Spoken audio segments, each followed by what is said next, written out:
The UK government just released a major policy proposal that could directly affect international students. So this policy proposal is also known as white paper. And the title of this white paper is Restoring Control Over the Immigration System. This document outlines the government's future immigration strategy, and it includes some policies that directly affect international students. Now, these policies include a change to graduate visa, to new financial burden and more restrictions. The UK is clearly trying to reduce its net migration. So in this video, we're going to break down how this new policy proposal affects international students, and also to come to the ultimate question: is the UK still worth it in 2025?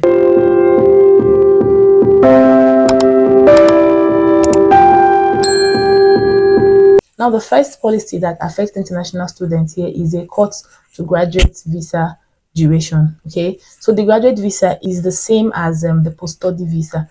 Now, this visa is what international students are entitled to when they finish their education, when they finish their masters. So international students are able to apply for this graduate visa, and initially it has been 2 years. So when you apply for this visa, you automatically have 2 years to stay back in the country and get a job, or to gain more work experience if in order to switch, if you plan to switch, and the rest of the things.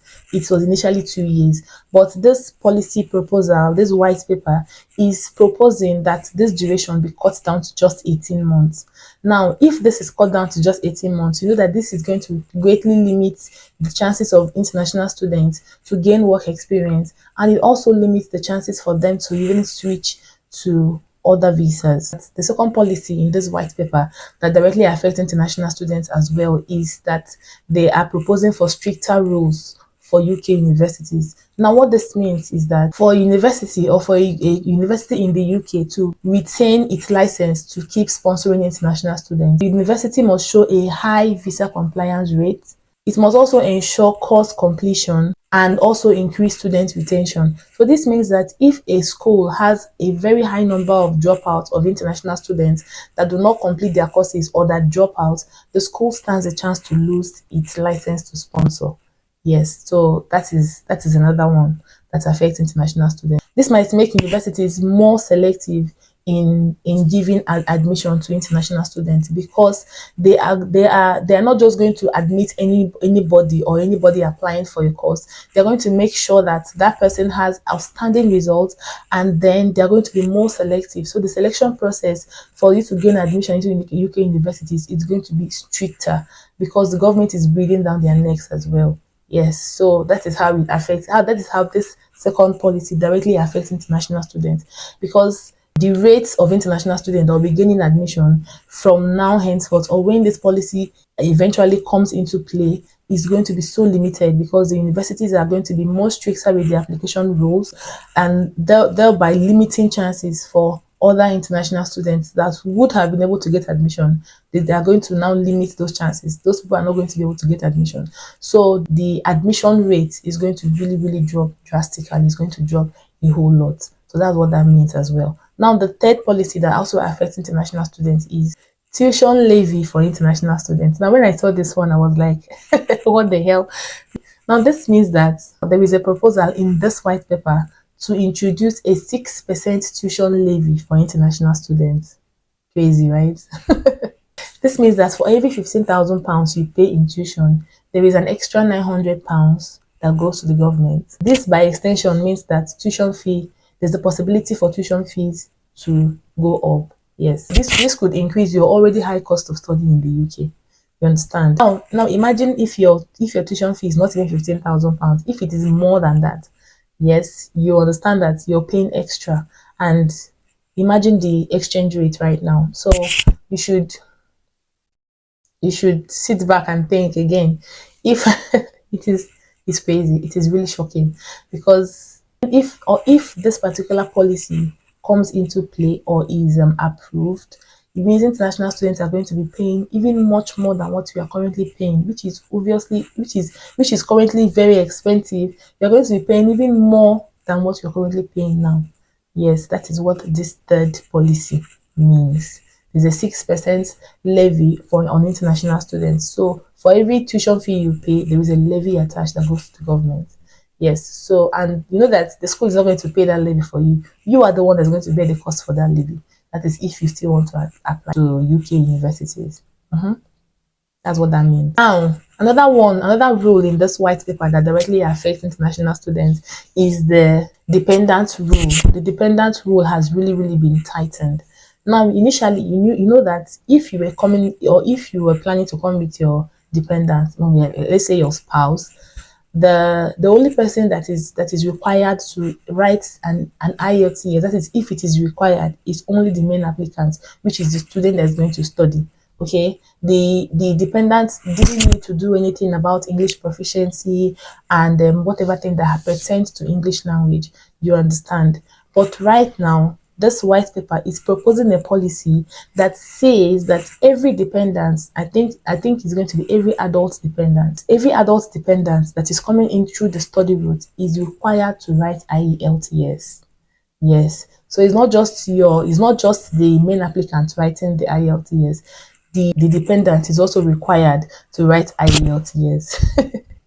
Now, this white paper is not proposing only for rules to be tightened against the main applicant. It is also extending these rules to the dependent as well. So if you were a dependent and maybe you were planning to come with the masters of research, because that is the only study route that allows for dependents to come with their main applicants, the masters of research and the PhD. So if you're already planning to come and you've not come yet, and let's say this policy now gets approved and is now put into play, you will be required to write IELTS. Yes, because you are now working under this new policy. Yes, so that is just what this means. So it's no longer just the main applicants doing all the work. The dependent also has a lot of input. And what I'm not sure about, what I don't really know about, is what happens if the dependent doesn't pass their IELTS? Does it automatically affect the main applicant? I don't know the answer to this question. Honestly, I don't know. This is what is in their proposed policy. Okay, so I'm not sure about what happens if the dependent fails the IELTS or doesn't pass the English proficiency tests or whatever. Does it indirectly affect the main applicant as well? I don't know. I honestly do not know. Now, the next policy in this white paper that directly affects international students is a longer path to settlement. Yes, a longer path to settlement. Now, you know that previously, when you're done with your studies and you get a job that sponsors your visa, when you switch visas from a student visa to a skilled worker visa, and you do this job and you're on this visa for 5 years, after 5 years you are eligible to apply for a UK indefinite leave to remain, which is more like UK residency. Okay, so that's what that means, but the UK call it indefinite leave to remain. But now this white paper is proposing that this 5 years be extended to 10 years. So it means that you're going to be on a work visa for 10 years instead of 5 years. Instead of the 5 years instead of the initial 5 years, it is proposing that this time be extended to 10 years. So you're going to be on the work visa for 10 years before you are eligible to apply for a UK residency. That is the indefinite leave to remain. That's what this paper is proposing as well. Now, what does this whole thing really mean for you? What does it really entail for you as an international student? The first one is financial pressure. You know, already with the whole exchange rate brouhaha that is going on, because the exchange rate is crazy right now. You understand? That is currently. I'm not even talking about after implementation of this policy. I'm talking of currently. Yeah, the exchange rate is already over the roof. Now imagine when this policy is being implemented, and then you are now required to pay like a percentage as levy, which is not even part of your tuition fee. Do you know the financial burden that's going to put on you? Do you know the financial burden that's going to put on international students? Between the rising tuition fees and the proposed levy, higher living costs, and fewer job opportunities after graduation. You remember that there is a proposal to cut down the UK graduate visa duration from 2 years to 18 months. That simply means fewer job opportunities. You will need a stronger financial plan than ever. That is, if you still say you still want to come to the UK. Yes, please. Now, what I'm talking about now is basically concerning people that still want to come to the UK to study. Even if this policy is being implemented, you will need a very strong financial plan, because there is a whole lot you're going to do that weren't done before in terms of finances. Yes. Now, this also means that post-study work opportunities is going to shrink. Already, there are no much opportunities out there for graduates. There are not much. The UK job market is highly competitive. Okay, it's very, very competitive. There are no much job opportunities out there. Now, talk about when they now reduce the graduate visa to 18 months. How many do you think you're going to get? How many opportunities do you think you're going to get? What kind of job will you even do within 18 months? And how many, and you know that it's not even when you finish and go on a graduate visa that you get a job. Most times you go on this graduate visa, you don't have a job yet, you're still applying.